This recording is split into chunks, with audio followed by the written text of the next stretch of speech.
Alhamdulillah, pada malam yang penuh berbahagia ini kita semua diberi kesempatan dan keizinan oleh Allah Subhanahu wa taala untuk sama-sama berada di sini dan mengikuti kuliah ataupun ceramah kita pada malam ini, yang mana ditaklifkan saya satu tajuk yang agak besar, iaitu Freemason. Mungkin sebelum ini di kalangan muslimin muslimat, daripada kalangan ahli-ahli qaryah ataupun jemaah sekalian, ada di antara yang sudah mendengar perkataan ataupun kalimah Freemason. Bahkan mungkin di hadapan saya lebih jauh, ada yang mula sudah memahami apakah sifat-sifat karakter-karakter yang dipunyai oleh Freemason. Dan mungkin juga jauh lebih, mungkin sudah ada yang begitu mengenal, mengkaji, menganalisis maklumat-maklumat yang berkaitan dengan apa yang dikatakan sebagai Freemason.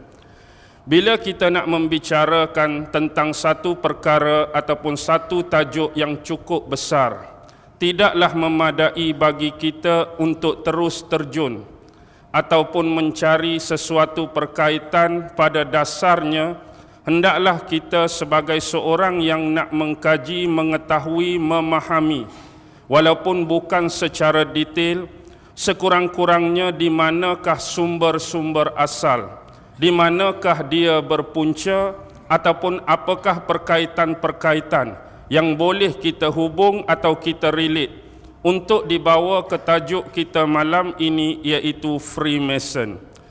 Dengan bahasa yang mudah juga, bila sebut Freemason, pastinya dia ada terkaitan antara apa yang dinamakan sebagai Yahudi.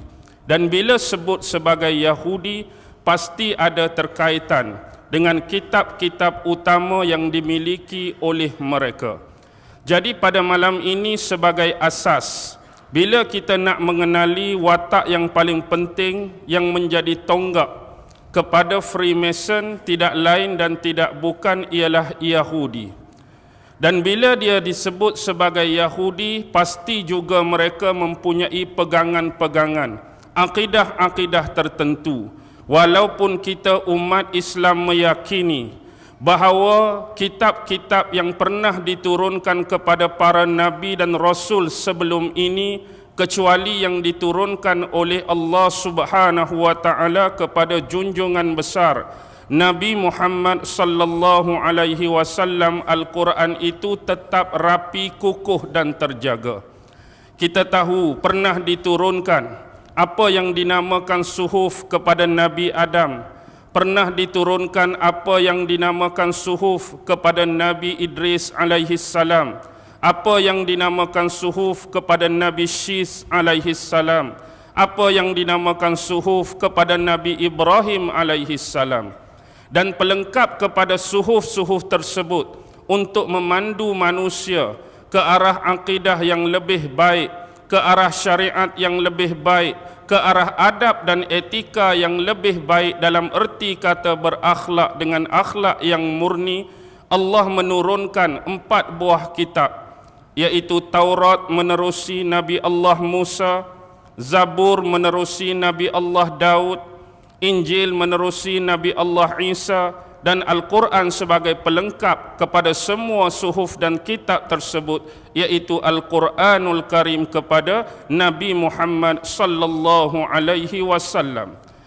Walaupun demikian, dalam pemahaman sejarah kita, Taurat dan Injil sudah pasti telah diselewengkan, telah pasti telah dikeronyokkan oleh Yahudi-Yahudi, yang mana mereka ini kadangkala ada yang menyembunyikan beberapa perkara penting yang telah digazetkan oleh Allah Subhanahu wa taala menerusi 2 kitab sebelum ini, terutamanya Taurat dan Injil.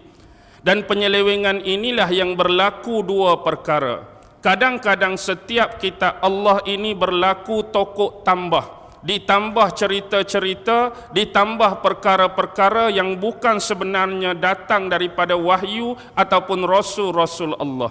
Dan yang kedua, dia datang dari sudut cutting ataupun editing, Mereka potong perkara-perkara yang penting, mereka cut perkara-perkara yang dianggap ada hubung kait dengan junjungan besar Nabi Muhammad sallallahu alaihi wasallam. Dan akibat penyelewengan inilah Allah melaknat dan Allah murka kepada mereka, lantas menjadikan hati-hati mereka ini keras.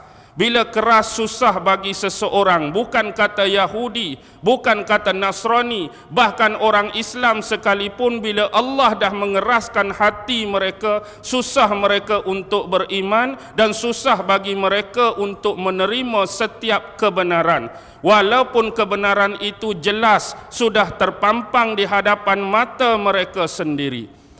Baik, pada malam ini telusuran awal kita ialah berkenaan dengan kitab Taurat. Mungkin ramai di antara kita boleh sebut perkataan Taurat, Taurat, Taurat. Dan kalimah ini disebut secara banyak dan berulang di dalam Al-Quran sendiri. Dan kita tahu secara pasti Taurat diturunkan kepada Nabi Allah Musa alaihi salam.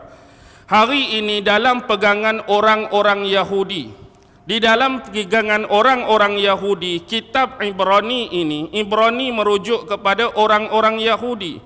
Kitab Ibrani hari ini dipanggil sebagai Tanakh. Pernah dengar tak perkataan Tanakh? Atau tak pernah dengar? Malam ni baru pernah dengar perkataan Tanakh.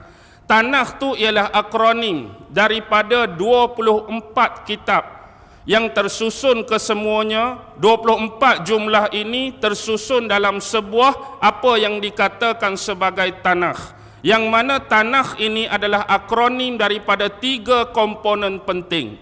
Yang pertama ialah yang kita sebut tadi, iaitu Taurat ataupun disebut Torah. Taurat ataupun Torah. Yang kedua disebut sebagai Nevi'im. Nevi'im, iaitu kitab yang menceritakan tentang nabi-nabi dan rasul-rasul. Yang ketiga ialah Ketuvim. Ketuvim ini lebih kepada sejarah, legenda dan literature pencing di kalangan Bani Israel. Jadi bila kita dah tahu Tanakh ini sebagai foundation dia, Tanakh ini sebagai sumber dan asas, bawah pada Tanakh ada 24 buah kitab yang terdiri daripada 3 komponen. Yang pertama kita sebut tadi Taurat, yang kedua Nevi'im, yang ketiga ialah Ketuvim. Jadi di depan tu ada akronim-akronim penting. Macam Taurah dimulakan dengan huruf Ta ataupun T. Nevi'im dimulakan dengan huruf Nun ataupun N. Dan yang terakhir Ketuvim berakhir dengan huruf K ataupun Kaf. Jadi Ta, Nun, Kaf itulah yang membentuk perkataan Tanakh tu. Jadi istilah Tanakh tu akronim daripada 3 komponen tadi.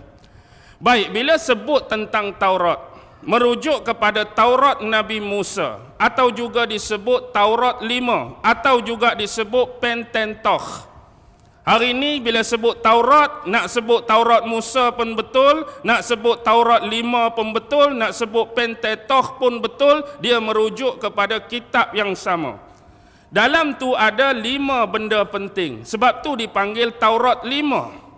Inilah yang kita belajar dalam kitab Bible Perjanjian Lama. Ada the book of Genesis, ada the book of Exodus, ada the book of Levi, ada the book of Chronicle, dan ada the book of Number.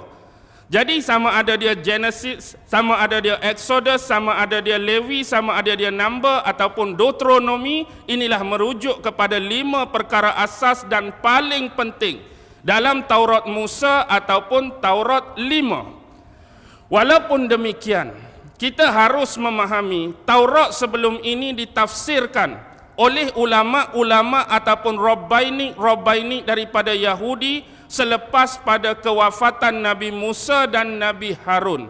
Tetapi yang paling terkenal hari ini, kita tidak punya satu kitab yang khusus yang boleh kita jadikan sebagai panduan sama ada untuk kita baca ataupun kaji. Kerana kebiasaan Rabbaini Yahudi ini menafsirkan ayat-ayat dalam Taurat tadi, lebih-lebih lagi spesifik dan pengkhususan merujuk kepada Taurat yang 5 ini, mereka menuturkan secara turun-temurun secara lisan. Jadi lisan itu kita nak dapat di mana? Tak akan dapat kecuali telah disadurkan kepada ulama-ulama yang menjadi murid mereka. Jadi sebab itulah Taurat yang 5 dipanggil undang-undang bertulis ataupun Taurat yang bertulis. Yang mana Taurat lisannya? Yang Taurat lisan, yang inilah yang kita panggil sebagai Talmud. Talmud sebenarnya ialah pentafsiran kepada kitab Taurat.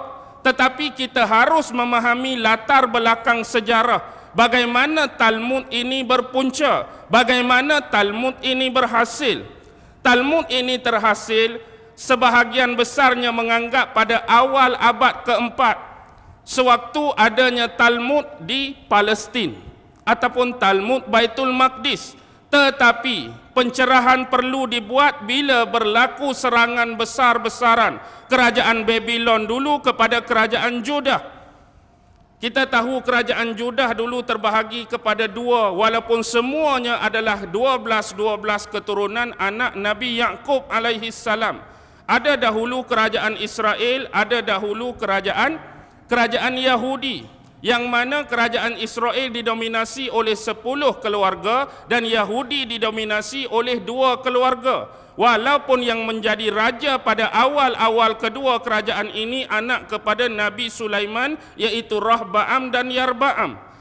Jadi lama akhirnya kerajaan ini tumpas di tangan kerajaan Babylon yang masa itu dikuasai dan dirajai oleh seorang raja yang bernama Bukhtansar.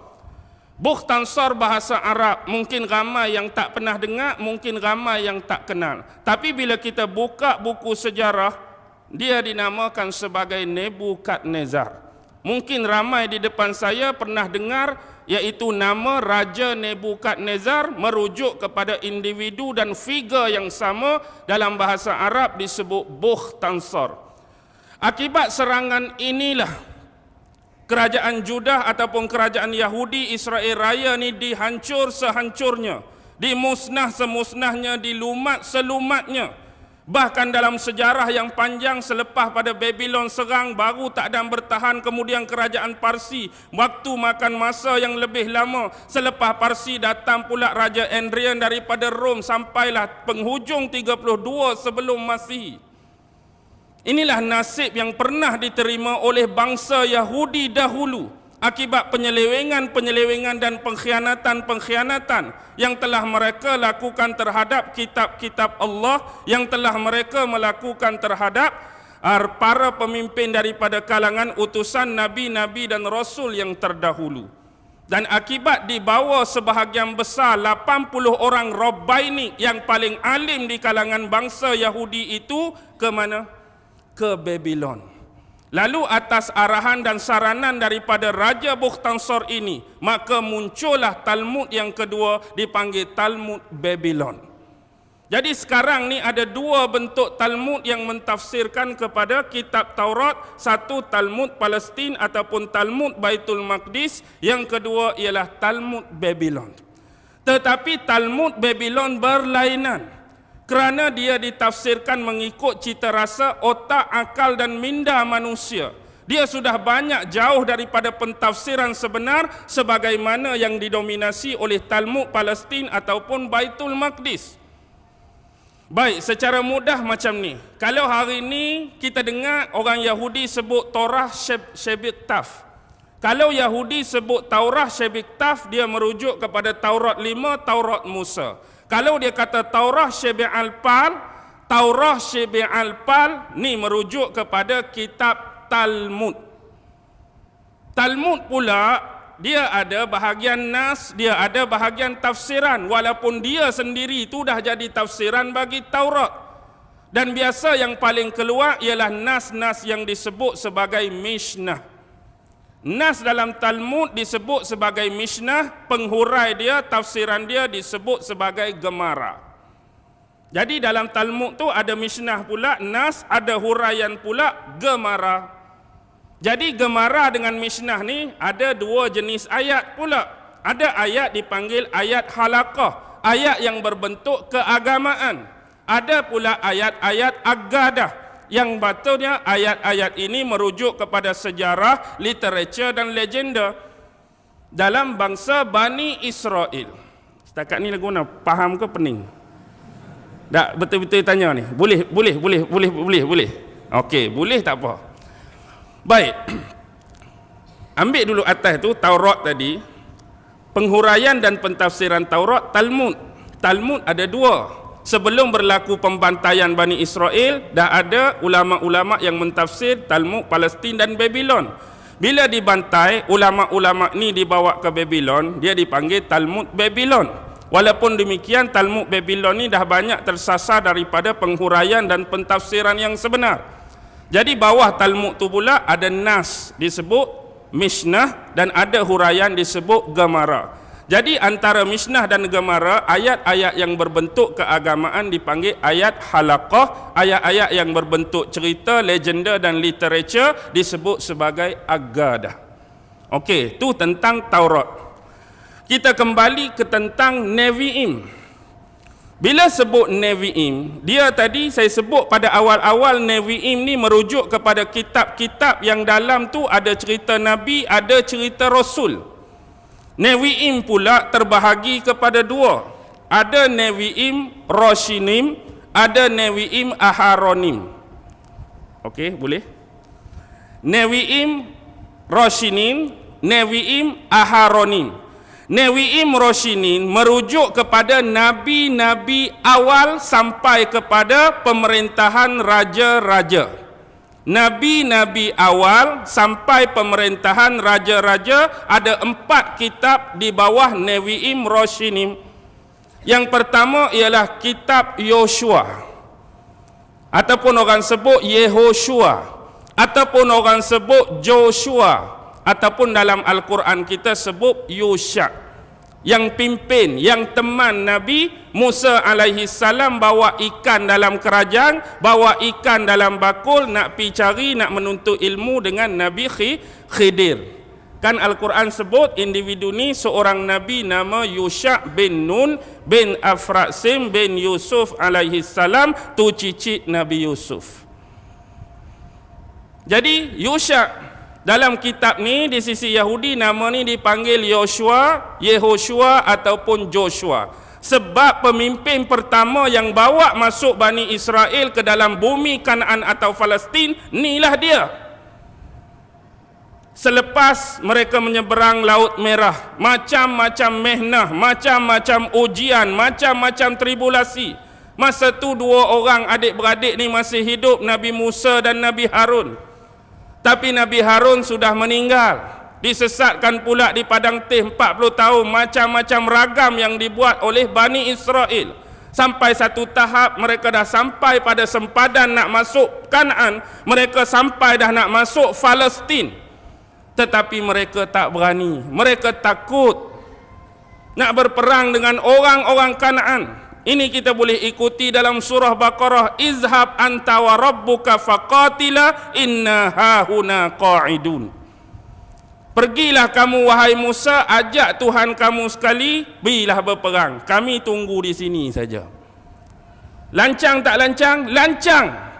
Pergilah kamu, ajak Tuhan kamu sekali. Tuhan Nabi Musa siapa? Allah. Patut ke ayat seumpama ini keluar daripada mulut orang-orang Yahudi Bani Israel yang mengakui beriman kepada Allah dan mengikut Nabi Musa? Tapi itulah yang berlaku akibat kalam dan perkataan inilah Allah tarik balik bumi Palestin menjadi hak milik mereka secara mutlak. Tapi mereka lupakan sejarah ini, nak juga masuk. Akhirnya berlaku pada zaman siapa? Zaman Yusha, selepas kematian Nabi Allah Musa. Yusha masuk. Waktu tu Yusha berperang habis-habisan menentang orang-orang Kanaan. Dia bawa Bani Israel. Akibatnya apa terjadi? Mereka berperang tu dah hampir menang. Peratusan tu kemenangan berada di pihak mereka. Tapi petang tu petang Jumaat.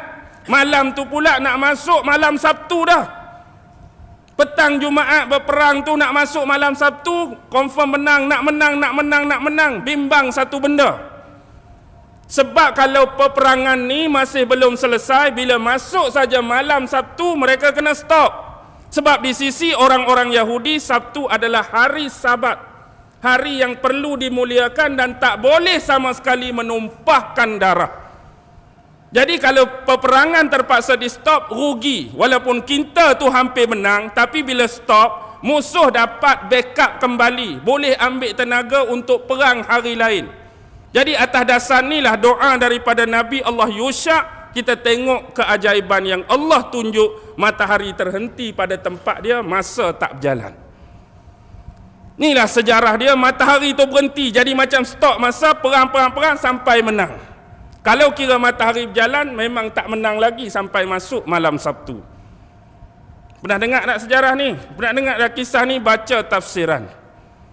Ikutlah nak baca tafsir mana sekalipun, kita pasti akan menemui riwayat dan kisah ini. Kisah Nabi Yusha bin Nun. Jadi sebab dialah manusia pertama, raja pertama, nabi pertama yang bawa masuk orang Yahudi ke bumi Kan'an ataupun Israel, maka cerita yang pertama dalam Nevi'im Roshinim itu dimulakan dengan kitab Joshua.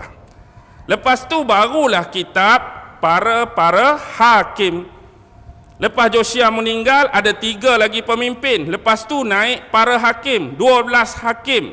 12 hakim ni diambil daripada 12 keturunan Nabi Allah Yaqub lah. Kan anak Nabi Allah Yaqub ada 12 orang. Setiap daripada kabilah tu kena sediakan seorang hakim. Hani hakim seorang, hani hakim seorang. Jadi bila ada 12 keturunan, hakim tu ada 12 orang. Ni zaman pemerintahan para hakim. Yang mana kita tahu anak-anak Nabi Yaqub tu Raubin, Syamun, Lewi, Yahuza, Izakar, Zabulun, Yusuf, Bunyamin, Jad, Ashir dan Naftali. Inilah 12 keturunan daripada para hakim-hakim. Habis tu dia masuk kitab ketiga. Apabila hakim-hakim ni banyak dah melakukan penganiayaan dan kezaliman, maka Bani Israel ni mengadu kepada siapa? Mengadu kepada seorang nabi yang hidup selepas pemerintahan para hakim, iaitu Nabi Samuel. Nah, dengar tak Nabi Samuel? Dia ada kitab nombor 3 tu, kitab Samuel. Jadi Nabi Samuel ni ada peranan penting untuk cari raja yang keseterusnya. Sebab di tangan dia ada tongkat Nabi Musa, warisan daripada keluarga. Tongkat Nabi Musa tu duduk dengan dia, duduk dengan Nabi Samuel. Satu lagi ialah, pernah tengok tak apa ni? Terampet orang Yahudi. Orang Yahudi duk tiup tu, terampet tu dia macam apa ni? Tanduk yang belengkak-lengkak tu. Pernah tengok tak? Tu. Dia ada simpan tongkat Nabi Musa, satu lagi tanduk yang belekak-lekak tu, dalam tu diisikan minyak.